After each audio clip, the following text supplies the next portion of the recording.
Welcome to the I Love Negotiating podcast, where we aim to equip you with the practical strategies, techniques, tactics, and tools to dramatically improve your negotiation results. My name is Jan Potgieter.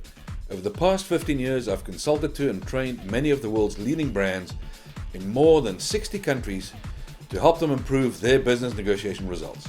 I've trained just under 10,000 people face-to-face in a small group format, and I've negotiated on camera one-on-one with almost 4,000 people from most major cultural backgrounds. In this podcast, I want to use my experience to bring perspective to your negotiation challenges. Today we're fortunate to be joined by Corinne Vigru, and Corinne has been for me an inspirational leader. I've known her for some time, and she's always had the opportunity, she's always made the opportunity to defy the odds, I think, and I'm really fortunate to be in your company today. Thank you so much for joining us. Thank you, Jan. First question I have for you, Corinne, is how has TomTom managed to be so super successful in what is a really competitive industry? I mean, you guys have gone up against some of the biggest guys in business, and you're still here. Yeah, I think we were there before the big guys came and disrupted us. I think it's been a long story. I mean, we've celebrated our 25 year this year. I think I think resilience is probably the word that describes best how we managed to survive, and a long-term vision as well, and a dream. I think we, when we invented and we democratized navigation, things went through the roof. And you remember our sales meeting in 2007, where we were kind of walking on clouds, and there was no stopping us. And then 2008, the crisis, and then you need to really think very long and hard about what you're doing. But I suppose we always have this vision of getting maps in real times, of developing some technologies, which today is very useful for autonomous driving. So in technology, as long as you identify problems and you keep working at it, how you're going to solve those problems, then you hang on in there. So it's a long-term vision, a good team of people, and not keep solving problems we see along the way. Okay, good. So, I guess this is a question you've often been asked, but so negotiation is a broad concept, right? But in its original definition in Latin, it just means doing business, really. Yeah. So, in your experience, what would you say would be the difference between men and women when it comes to doing business or negotiation? I know this question has the potential to be loaded depending on which part of the world you ask it, but from your perspective, what is your view? Yeah, I've never seen that. I've never seen it as an issue, actually. I only realized there was a gender issue very late in the process when one day I started reading and I realized, looking around me, there were not many women. But I suppose it's never been, I've been in technology since being in my career, so I've kind of been used to walking around men. I suppose at some point you forget about the gender side of things. But I do believe that men and women deal with things differently. And I think that but again, it's always difficult to generalize. But I think they're probably a little bit more, I would say, maybe empathy, a different way of negotiating. But I can be really tough as well. So I don't know. I think that's, I don't like to think too much in terms of gender. It's more the way the outside world perceive you. But so I think that's, I don't know. That's an interesting perspective. So when it comes to business negotiations, what is your view of the myths and the misconceptions that exist when it comes to business negotiations? From a gender point of view. From a gender point of view, or just from a general point of view?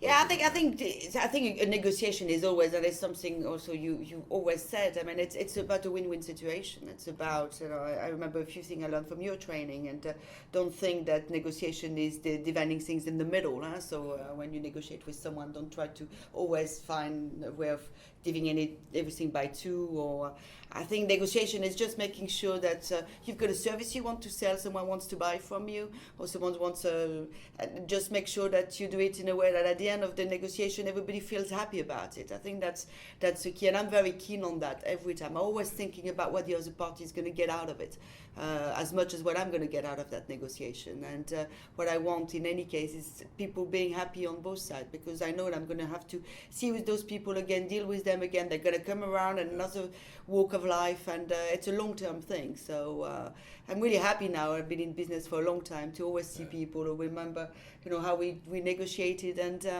how it was always mutually beneficial. Okay. And so when you've seen things go bad, when negotiations have failed, what's your view? If you were going to offer somebody some advice and say, look, don't make these mistakes, what would you say? Yeah, I think I always think what someone's going to get out of it. I always look at the other party as well, and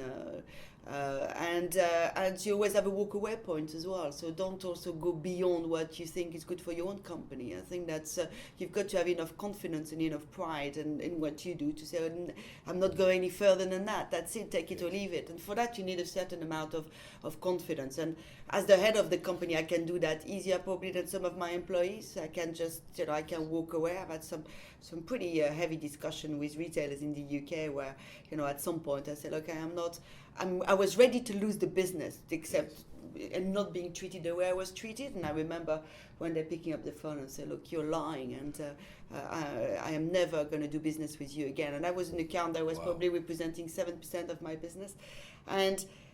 But because I felt that the way they were going about it was lacking integrity, and I stood up for my principle, and happened what happened. They kept dealing with me. They increased their business. People in the business appreciated the fact that I stood up for what I think was right. Yes. And so I think that in negotiation you need to be confident. You need to know how far you're prepared to go. Integrity for me has always been a thing. That's the one thing you keep with you in your career. You know that. Yes. And people who always, if you do something, it always comes back in a way or another. So, and then I enjoyed negotiating. So that's also something. I'm in sales, and that's what I've always enjoyed doing. So a nice deal that works for both parties is a good thing for. That's good. And so, one of the interesting things that I've uncovered over the last 15 years or so doing this is that whenever I work with an organization and I ask them, what is the harder negotiation? The one with the external stakeholders, so the one with your vendors or your customers, or the one that you have internally in the organization? They always say the internal one's tougher. Yeah, I think internally it's always, especially you can imagine a company like ours where we have had to change and adapt all the time. You need to lead the people internally into different directions. So it's a constant level of negotiation in a way to make sure you convince them on the new project.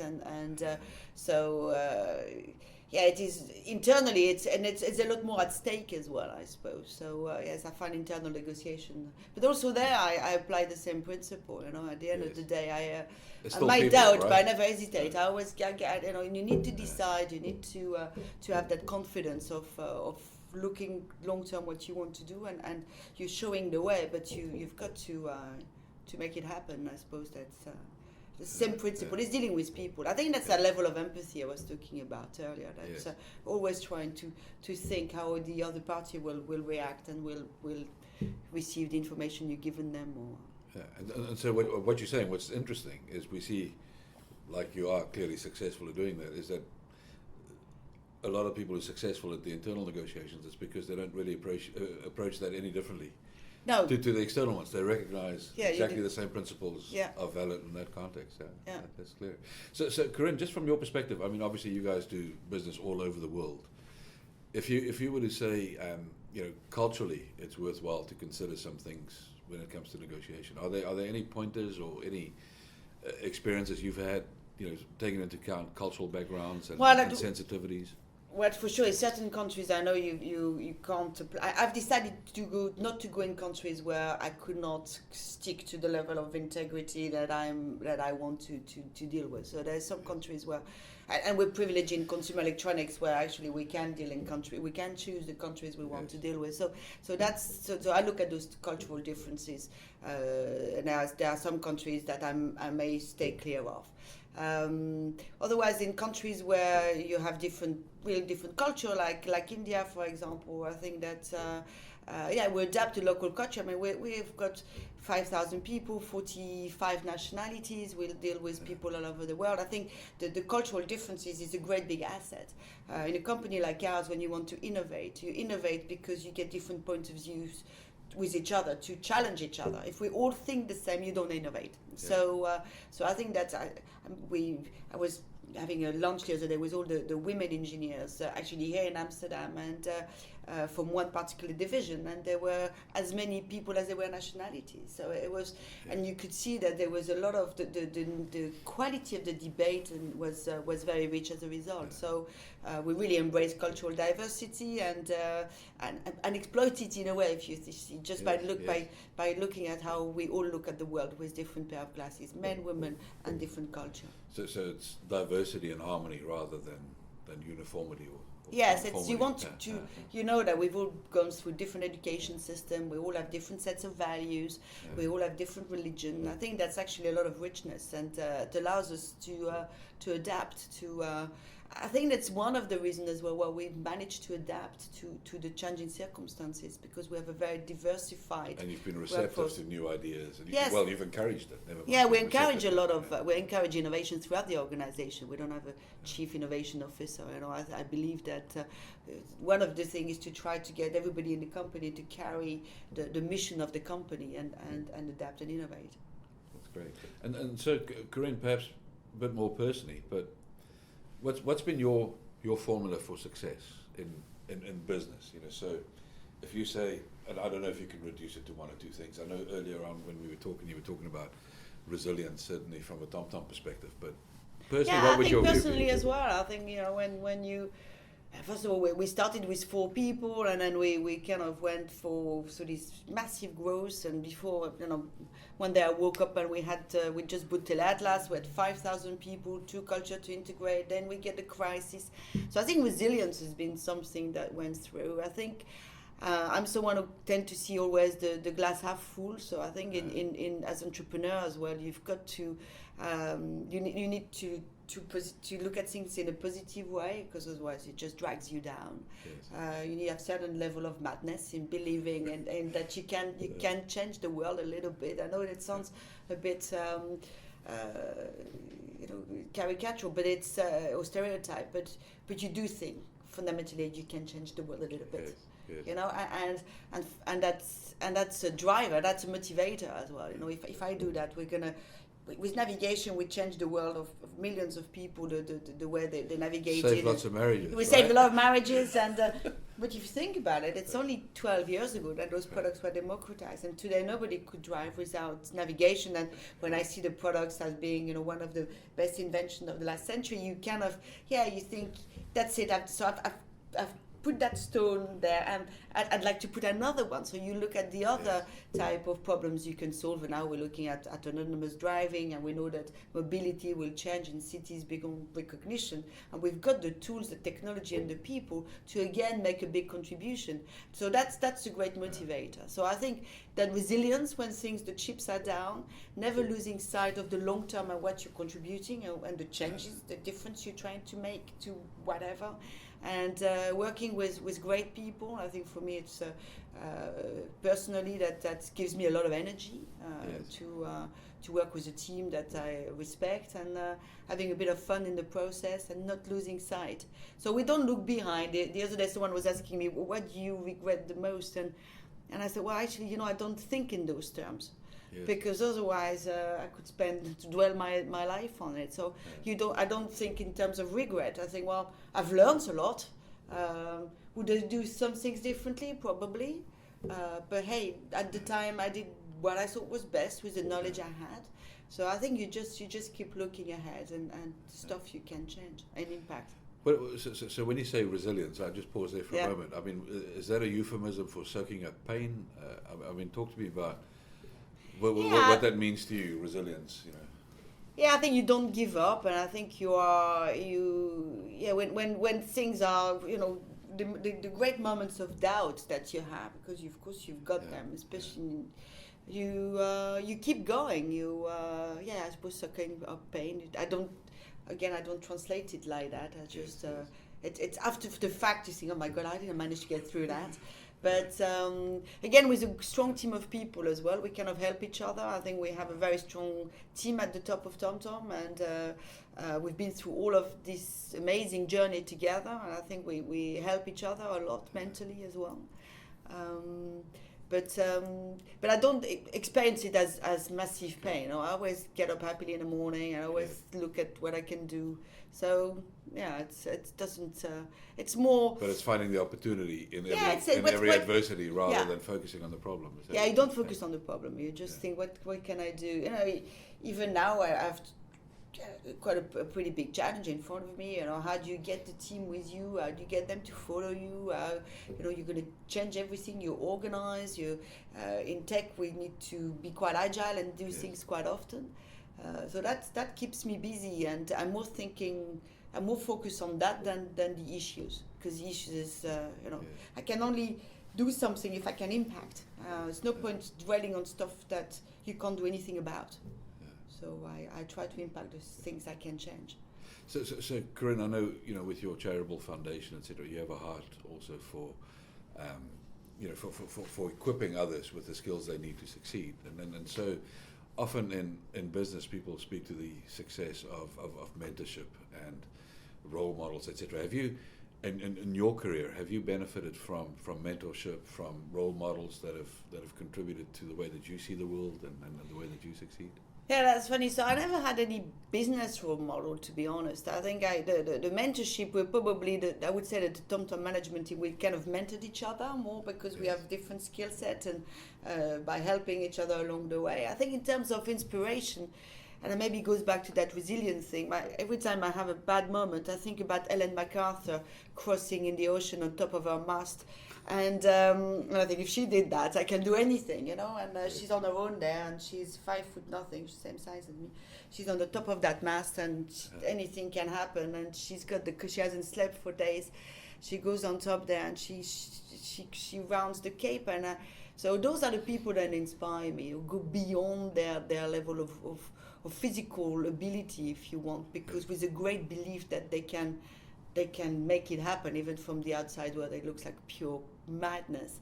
And I've had the privilege of meeting her as well a couple of times, and I think those are the people that inspire me more than, I suppose, people in business. I look more at that side. Yes. And women are strong women. I mean, I admire strong women as well. More people like Christine Lagarde, for example. I look at the stuff she's had to put with, and look the way she's doing at the FME, and Madeleine Albright, who's women who've traveled over the world, of big negotiator as well. And if you're talking earlier on about dealing with culture and negotiation, I mean, that's certainly a good example of that. Well, and there's certainly some strong women who are going to be leading negotiations in Europe just now. Yeah. It's interesting to see what Theresa May is doing. But I think it's funny. I always when the world goes to pot, normally the women are being bought in for we made a little bit of a mess of it. Would you mind just picking things up and sorting it out? Thank you very much. That's exactly what happened in Iceland as well after the banking system, where they brought a whole lot of women to fix things. But so joke aside, I think the people who inspire me, really the people who just go beyond what you think is possible, and just by pure mental strength, I think, and believing they can. Okay, and so Corinne, maybe last couple of questions, but if you were to give some specific advice, let's say somebody's just started their career and they're in the corporate world and they have a desire to succeed, what would be your advice that you'd give somebody? Well, first of all, I think in the first 10 years of your career, you've got nothing to lose. So just take risk. I think that I would say to try. If you come out of university, you don't know, or you set up a business, you've got so much to learn. And I think the only way to learn is to fail. I mean, you will take risk and do things you think are right. So don't be scared to fail, because that's where you're going to learn the most. The first 10 years of your career, you will learn a lot about yourself, what you're good at, what you're not so good at, and ask yourself what's been a good day. And I do that also when I recruit.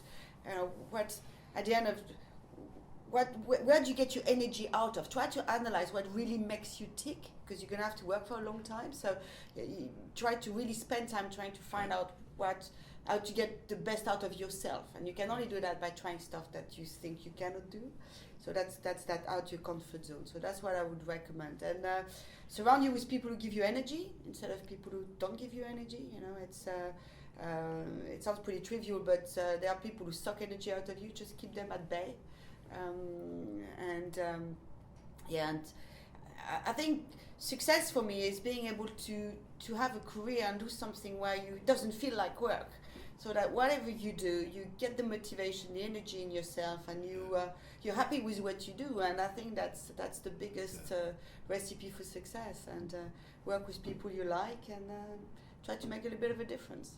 But you can only do that if you've taken risk. And I think if you don't take risk, it's very difficult to see quite how far you can go.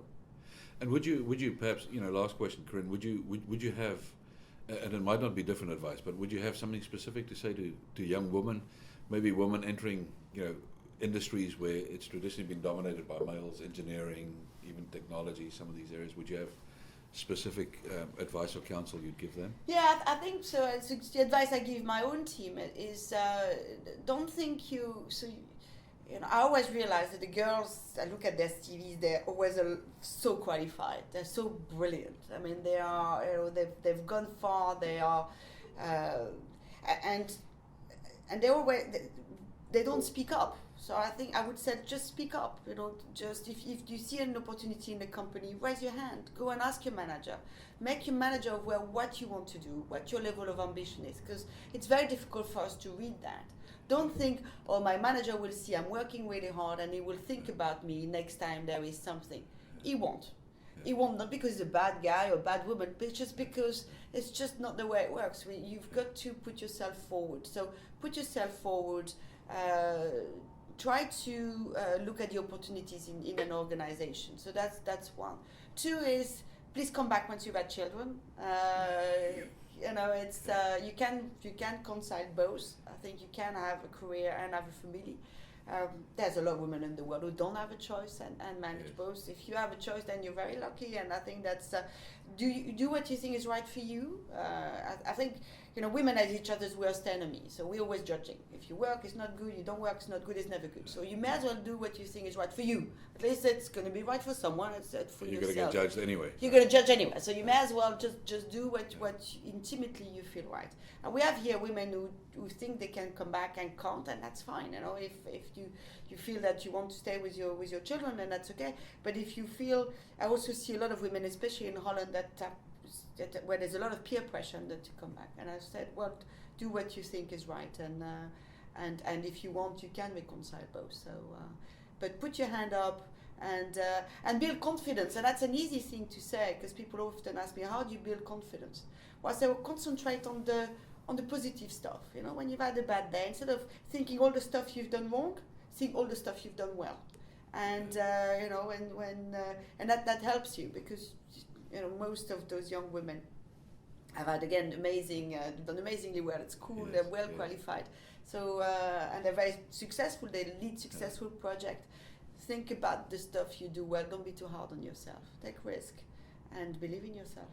It's just interesting what you're saying. In closing, I mean, we know, for instance, some of the research done in Scandinavia. I know about the average level of remuneration or reward for women versus men. Turns out that even though whilst they have a focus on positive discrimination to make sure that there's equality, women on average still get paid slightly less than men because they're not as aspirational or demanding. They're not as demanding. Yeah, and so maybe some of the learning is push the boat out a little. Go and ask. Yeah. Corinne, thank you so much for your time. I really appreciate the insights. And, wish you all the best in your comeback, as it were. Thank you. Thank you very much.